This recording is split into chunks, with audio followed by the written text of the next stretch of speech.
I have spent 75 million hours breaking down all the numbers, all the players, to deliver you on a platter the fantasy basketball sleepers for Points League's Michael Bolton. Thanks, Josh. It's Michael Bolton here, and it's time for another episode of the Locked On Fantasy Basketball Podcast. Let's get to it. Let's get to it, indeed. You are Locked On Fantasy, your daily NBA fantasy podcast. Part of the Locked On Podcast Network, your team every day. Hello and welcome to the Locked On Fantasy Basketball Podcast, brought to you by Basketball Monster. My name is Josh Lloyd, and pleased to have another sloppy Jimbo. I'm also the lead fantasy analyst at basketballmonster.com, and today's episode is brought to you by FanDuel. Right now, new customers can bet just $5, and if your bet wins, you'll get $300 in bonus bets. To use across the app, head to fanduel.com to get started. Thank you also for making Locked On Fantasy Basketball your first listen every day. We are free and we are available on all platforms. Update on the Locked On Fantasy Basketball Bowl. I believe there is one spot left in a Points League Bowl. I, at this point, do not believe we will release any more leagues. There might be one more auction, maybe one more 9-cat bowl, maybe, but I don't know about that. So, one Points League spot left at this stage. If you do want another league that has some spots, the FBI World Cup, the link to that is in the description, so check that out on audio or video. The description, click it, log it in. A big field tournament with phases and redrafts through the season as well. So we're talking Points League. So if you want to get into the Locked On Fantasy Basketball Points League Bowl, one of them, it is available. That's final spot. We're talking sleepers. So I'm basing it off the current Yahoo ranks. The date here for me is the 5th of October. I'm basing it off the current ESPN ranks that are loaded into their draft room. Now, they do have an article out with the ranks on them where the ranks are marginally different, not as big as the difference between the category league ones and the draft room ranks, but it is a small difference. And I'm trying to find where you can get what I think is the best value. We're at the biggest difference between what I project a player to be versus where they're currently ranked. So, doesn't mean you have to take them where I suggest. If you can get them where ESPN suggests or Yahoo suggests, better. If it's somewhere in the middle, still pretty good.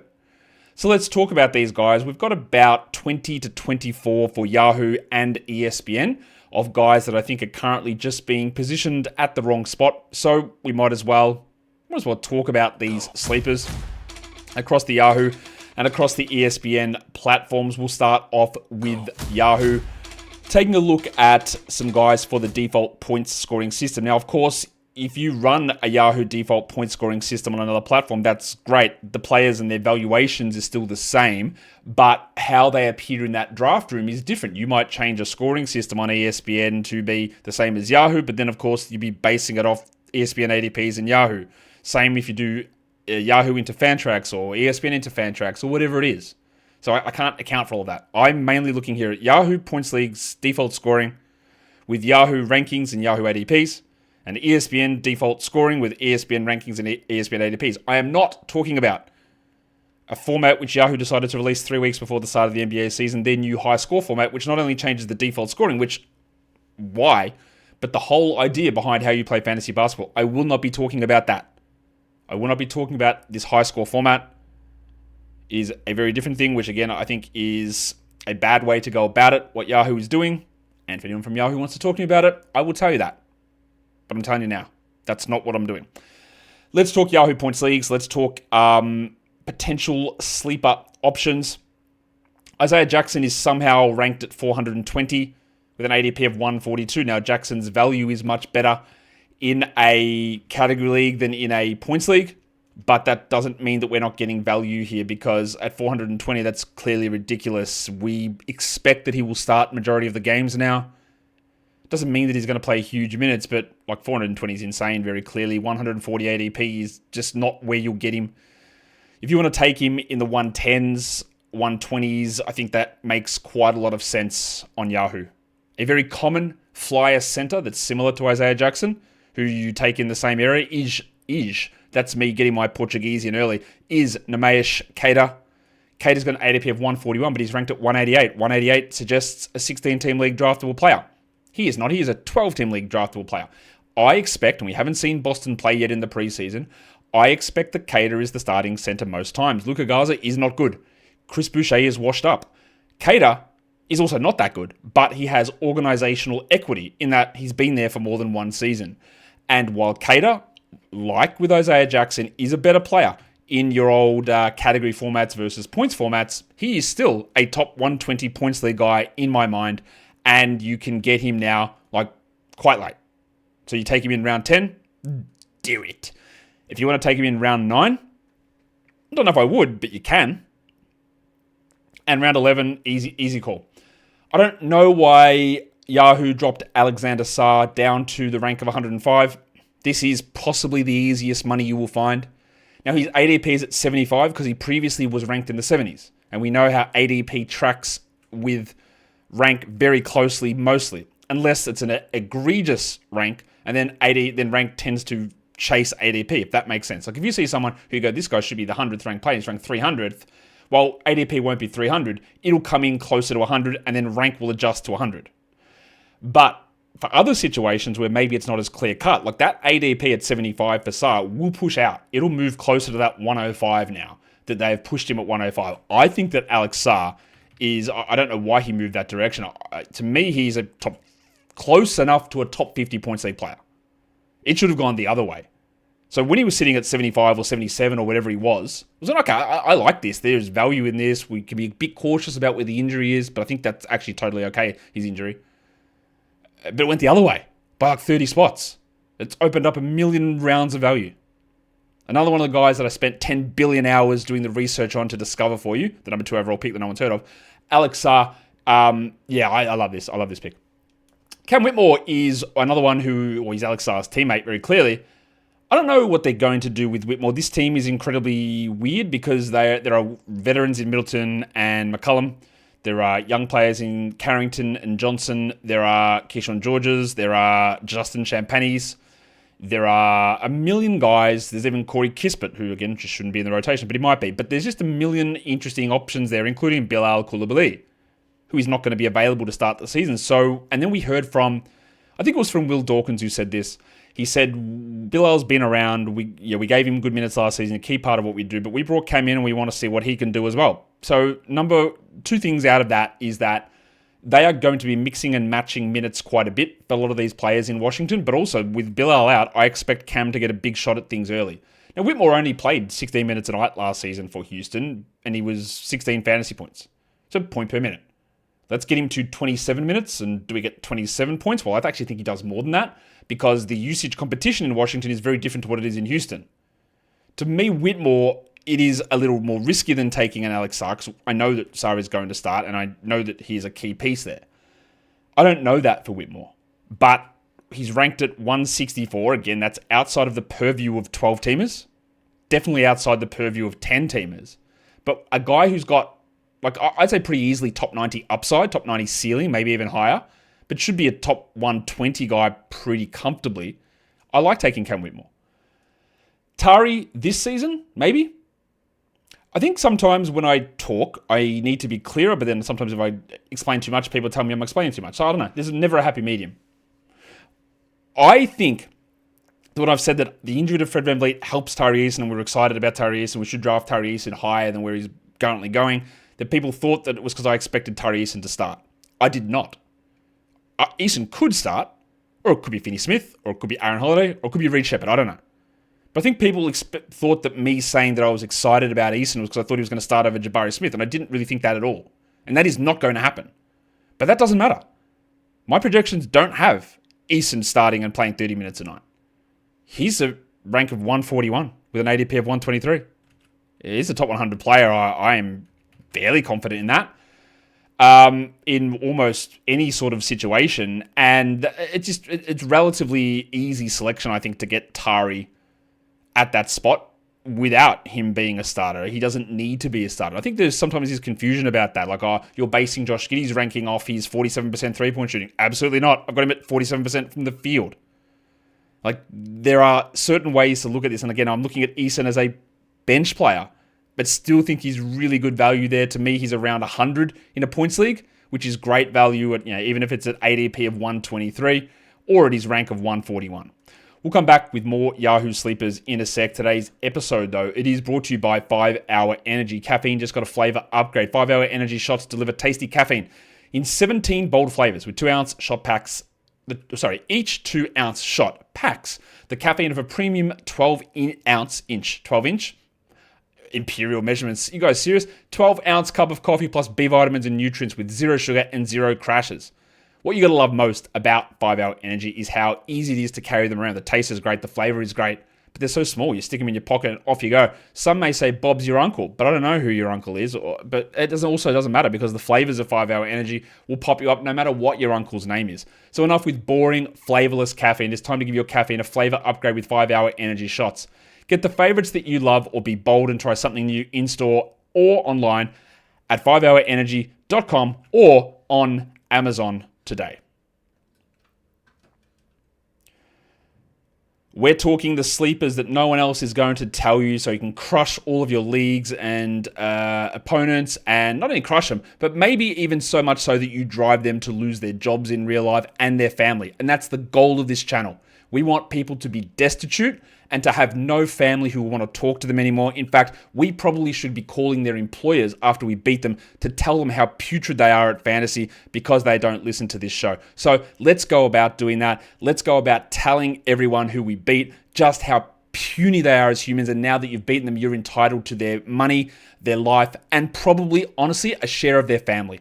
That's going to be our mantra for this season. Let's take a look at some other sleepers over on Yahoo for the upcoming fantasy season for points leagues. We've gone through 5 of them there. I probably won't do as in-depth on the next batch of guys, but this next batch of guys is interesting because there's clearly risks associated with them, but I don't really care. Well, I do to a degree. Zion Williamson. You've heard of him before. He's down in Australia at the moment. Me and Zion might go for some burgers later today. ADP of 46, a rank of 46. I know why, but this is a top 10 fantasy points per game player. And you have to make your call on what you do with it.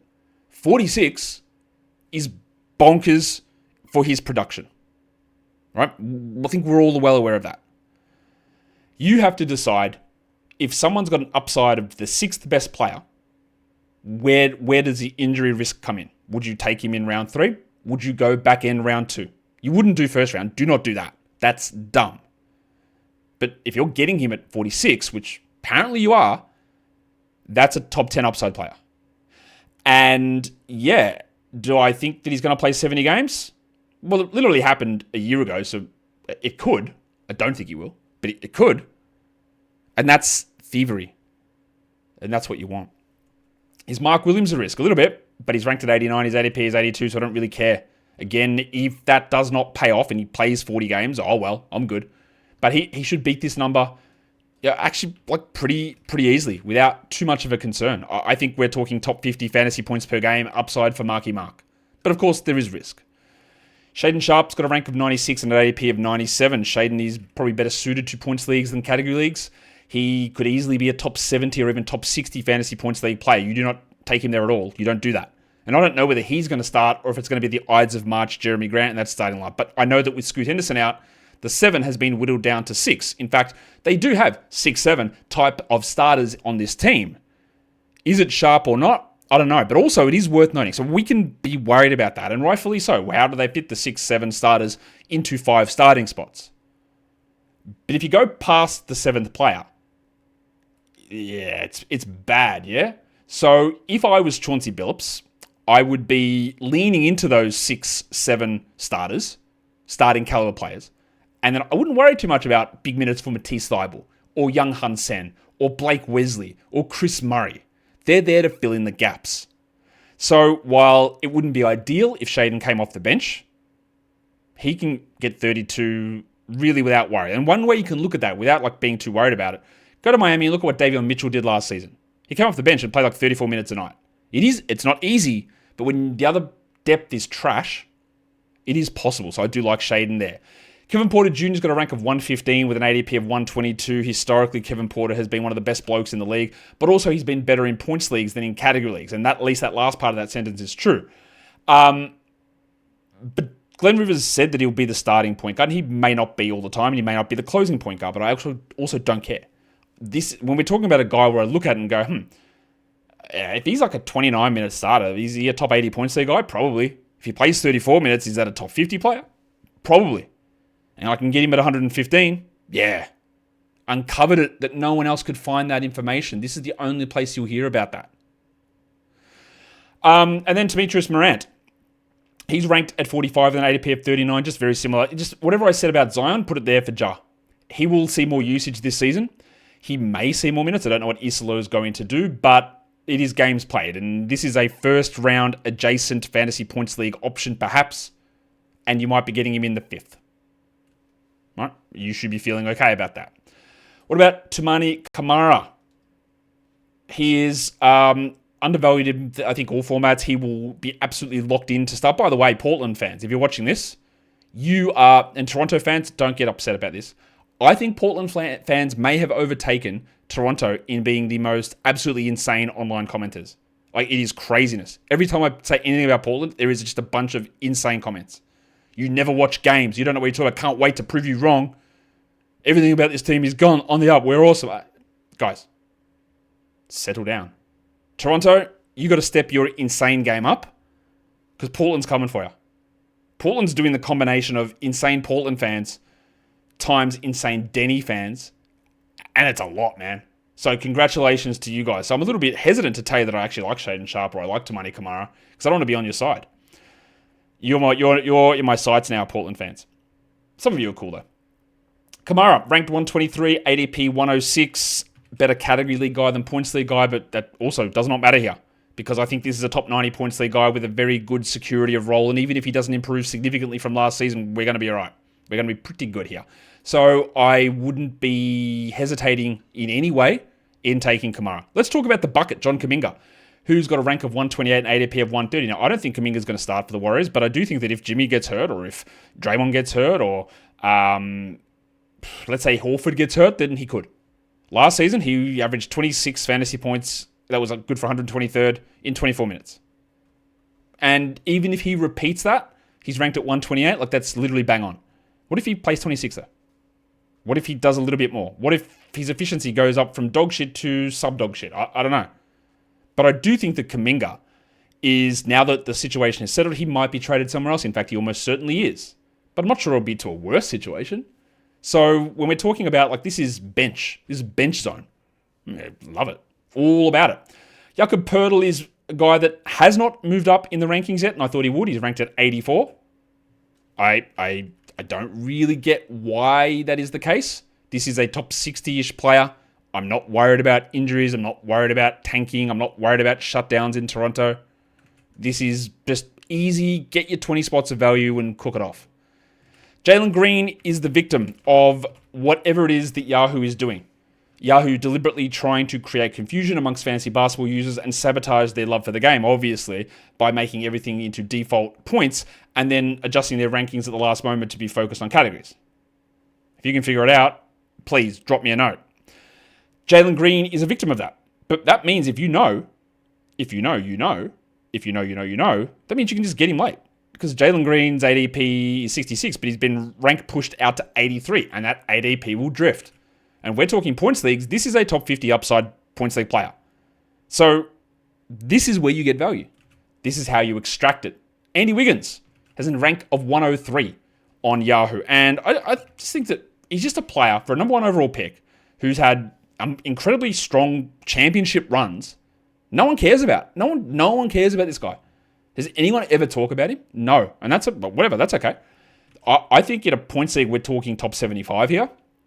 And he's going outside the top 100. I have unbelievably drafted Wiggins in many drafts this season. And heading into the year, I didn't think that would be the case. If you want the poster for what I'm talking about with Yahoo's adjustments, Paolo Banchero came in at number 13, which for a points league is about bang on. And then they made everything default points league and said, cool, bet Paolo's now ranked 40th, which again shows a lack of consistency and coherence in what they're doing. But that's great. If you're playing in a Yahoo Points League now, you're talking about a second round or first round player in Paolo Banchero who is ranked at 40. And that ADP will start to slide because their ADP is an amalgamation of category and points league drafts.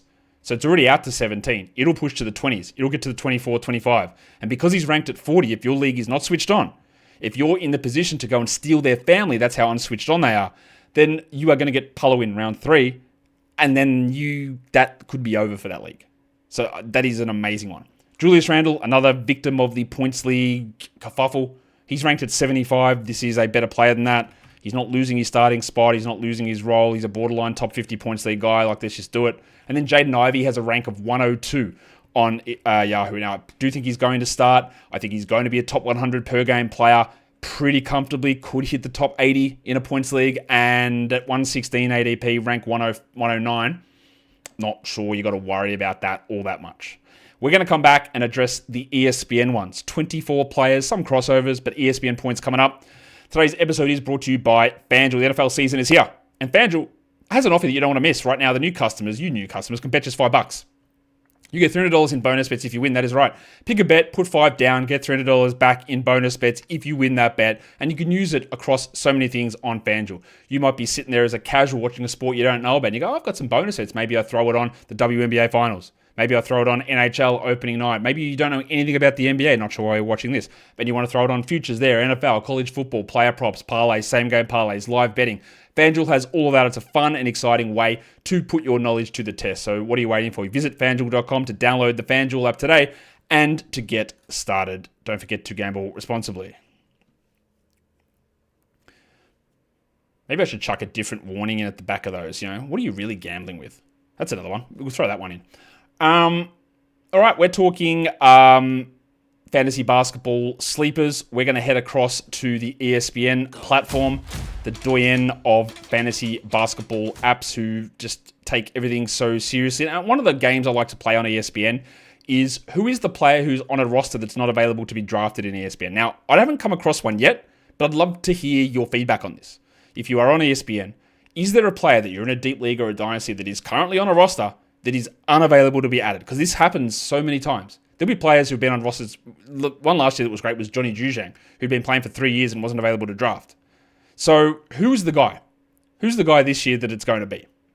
Please let me know if you find someone. So let's talk sleepers on ESPN. Some of the names are similar. Isaiah Jackson. Now, again, ESPN has got Points League rankings in their draft room.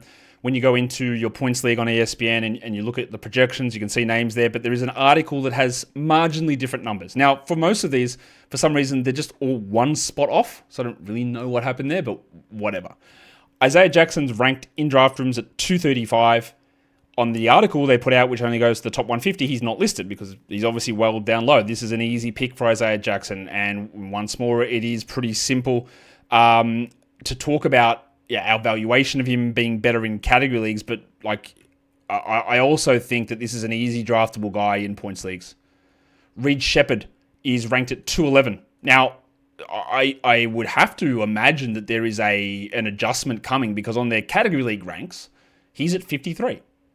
On their points league ranks, Reed Shepherd is at 211. I don't know when this update will come, but I'm just warning you that he could go from a sleeper here, Reed Shepherd, into a guy that you absolutely do not touch in a million years at that spot.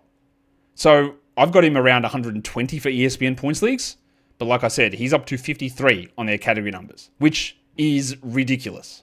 But for now, in a points league draft, you can get Reed at a great spot.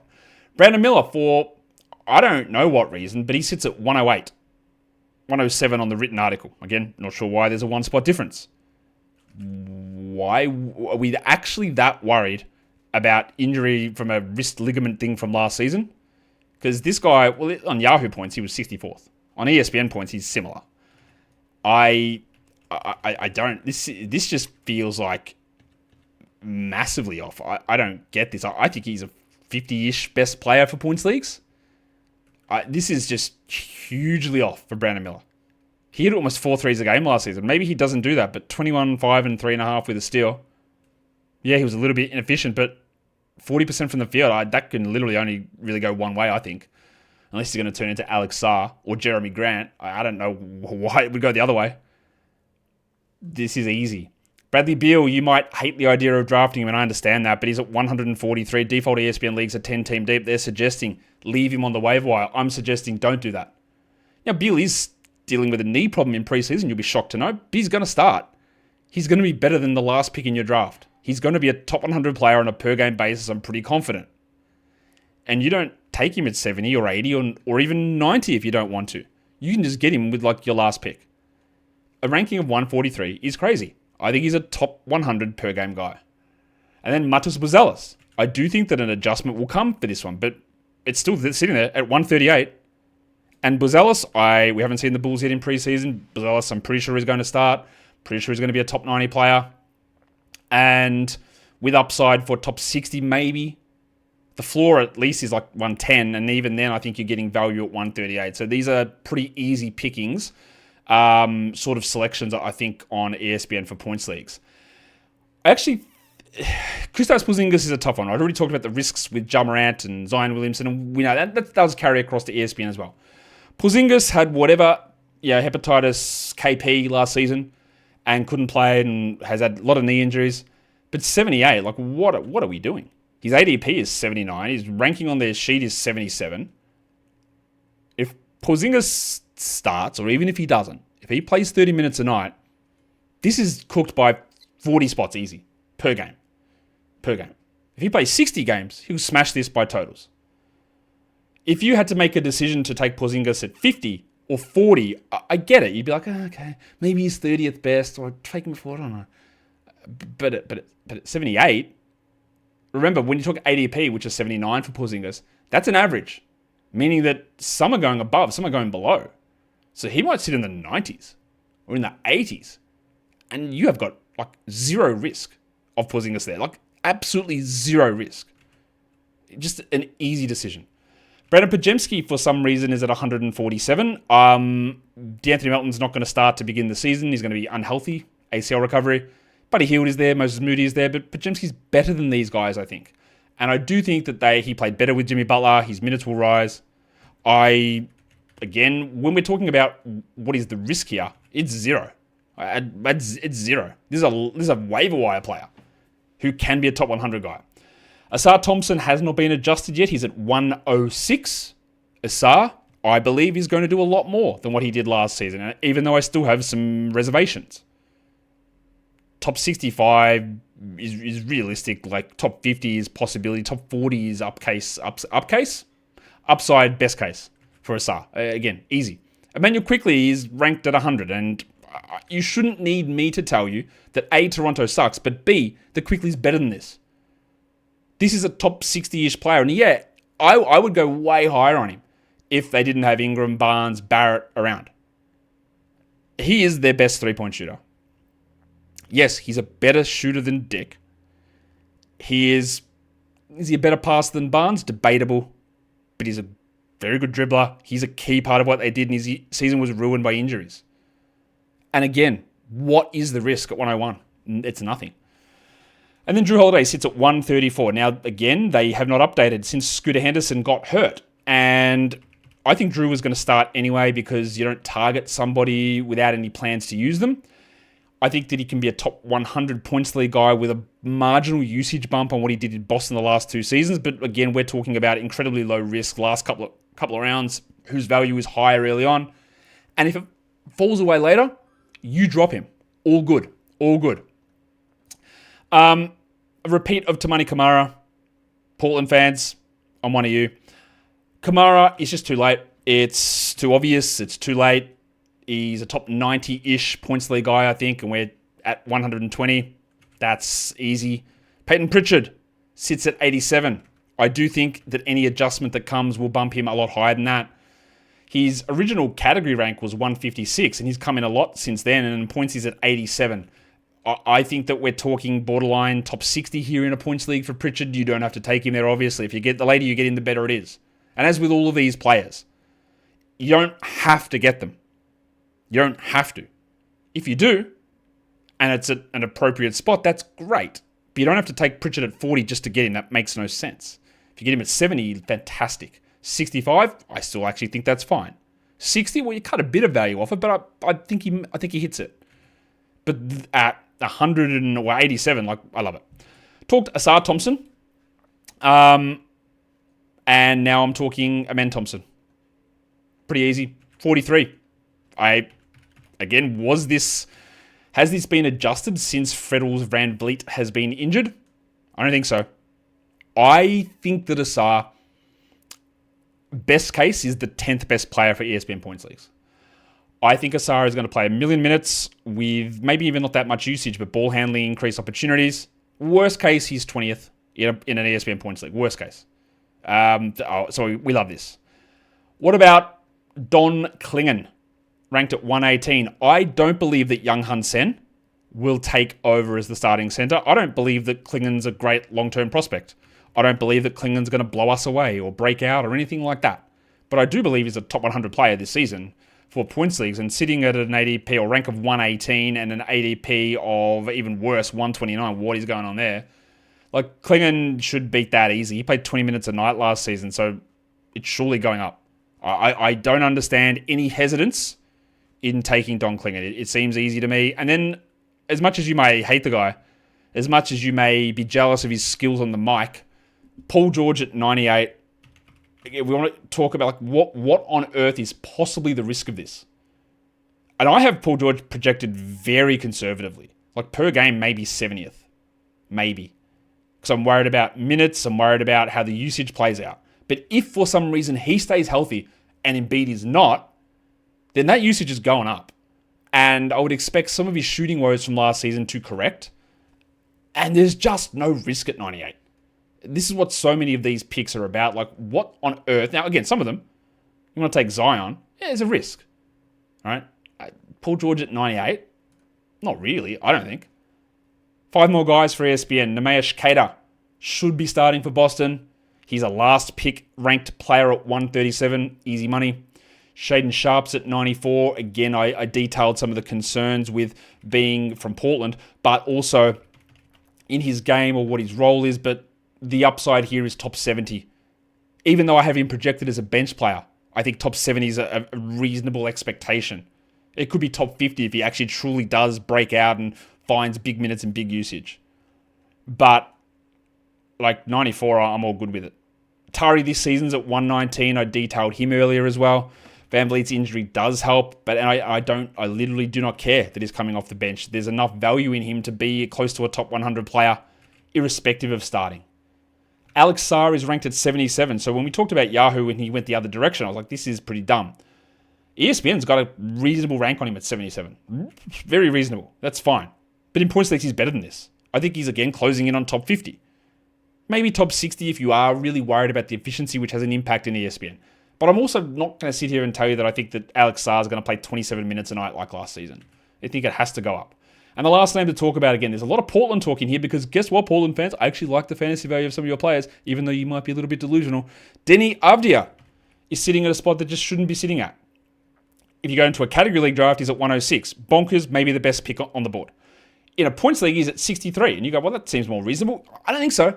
I actually still think that there's much better value there. He's a top 50 guy in an ESPN Points League. He might be a top 40 guy in an ESPN Points League. And once again, like I detailed, I'm saying detailed too much. Once again, like I talked about earlier, I'm not looking at his numbers in March and April and saying, right, he's going to repeat that. Not in the slightest. I got his numbers well down from that. And still, he should beat 63 without really any question at all. So I like that as a really solid value option. And they are your sleepers. Tell your friends you're taking their house. Tell your friends you're taking their car. Tell your friends you're taking whatever else you want because you're about to crush them in fantasy because no one devotes more than 10 billion hours like I do to looking at this and to find the names that nobody has ever heard of, like Zion Williamson, Morant, and players from unknown teams like the Boston Celtics. Guys, hit the thumb on the video. Subscribe if you're on the live app. Give it a hype. Oh, if you don't know, let me try that again. If you're watching on the YouTube app, hype it. Give a thumb anywhere. Leave a comment anywhere. Subscribe anywhere. We're going to be here all preseason, but more importantly, when the season goes, we do recaps of every day. That's not true. Most days, 5 days a week. We do shows every day. Weekly previews, waiver wire shows, trade shows, injury updates, live mailbags, preview shows, recap shows. So much fantasy content. You're never going to miss it. Subscribe, stay up to date, guys. We are done here. Thank you so much for listening, everyone. See ya.